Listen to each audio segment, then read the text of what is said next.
બાજુ આવવાનું મારે મને તકલીફ છે પગની, હું બસમાં અપડાઉન કરું. આ 2 વર્ષ પછી મને થયું હતું, એટલે પછી પરમેનન્ટ થયું.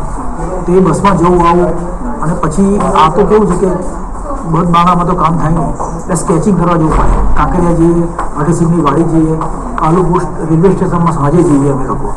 કોઈ એસટી ડેપો હોય ત્યાં બી અમે લોકો સ્કેચ કરીએ. સ્કેચબુક જોડે જ રાખો, કારણ કે તમારે કામ તો કરતા જ રહેવું પડે.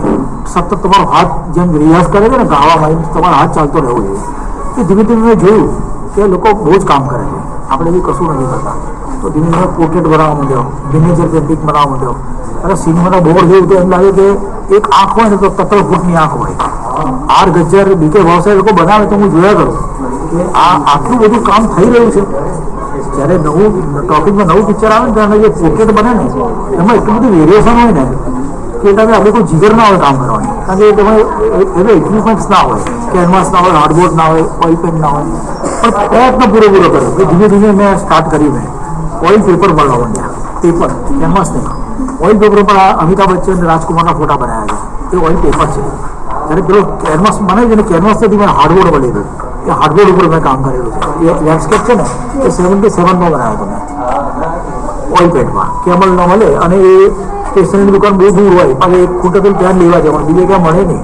અત્યારે તો બધું અવેલેબલ છે, પહેલાં કશું જ અવેલેબલ હતું. કાં તો તમારે રિલીફ આવવું પડે, કાં તો તમારે સીએન આવવું પડે મટીરિયલ ખરીદવામાં. હા, એવું નથી. ના, એવું નથી. મને મારા ફેમિલીમાં બધા મને સપોર્ટ કરતા હતા. ભલે આર્ટ વિશે કશું હતું નહીં. જ્યારે મેં હા અમારા ફેમિલીમાં કોઈ નહીં, કે અમારા એરિયામાં લગભગ આર્ટ. પછી એનો બીજો વસ્તુ તો પેન્ટર હતો. પેન્ટર કહે, આર્ટિસ્ટ કોઈ ના કહે.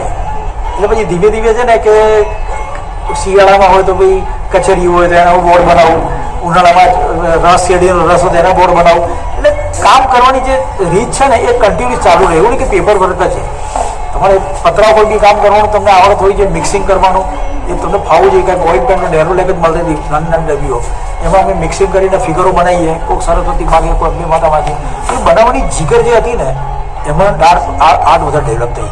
એવા કોઈ ચિત્ર તમે બનાવ્યા કે જેનાથી સમાજમાં બદલાવ આવ્યા હોય, કે લોકોએ એ તરફ વિચારવાનું શરૂ કર્યું હોય? હા, ભગવાનના ચિત્રો ખાસ.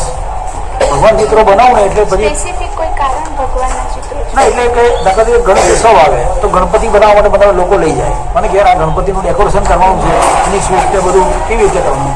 નવરાત્રી આવે તો અંબે માતાનું બનાવવું હોય. દિવાળીમાં રંગોળી લોકોના ઘરે પૂરવા જતો હતો. એ જેમાં હું 10-10 રૂપિયા લેતો હતો. દરેકના ઘરે રંગોળી લગભગ મારી જોડે બનાવડાય. એટલે દિવાળીને આગલી રાત સુધી કામ જ કરતો. કારણ કે એ રંગોળી હવે લાગ્યું કે સરસ લાગે છે ઓઇલ પેન્ટ થયા પછી. તો હું એ રીતે કામ કરતો હતો. બધાના ઘરે ઓઇલ પેન્ટમાં બનાવું લગભગ 6 મહિના તો ચાલે આરામથી. એ લોકો પોતું ના મારે પણ સાચવી લાગે. આમાં જીરાફના ઘણા બધા ચિત્રો છે. અને જીરાફ અને પ્લસ મનુષ્ય વચ્ચેના સંબંધને તમે બતાવવાનો પ્રયાસ કર્યો છે. તો પર્ટિક્યુલર મને લંબાઈ વધારે ગમી જીરાફની. કારણ કે મને અમિતાભ બચ્ચન બહુ ગમે, બહુ જ ગમે. એક કલાકાર તરીકે બરાબર છે. એનાથી ઇન્સ્પિરેશન ઘણું થયેલો છું. કે એને એક પુલીના શૂટ વખતે ડેમેજ થયું ને પછી એક વાત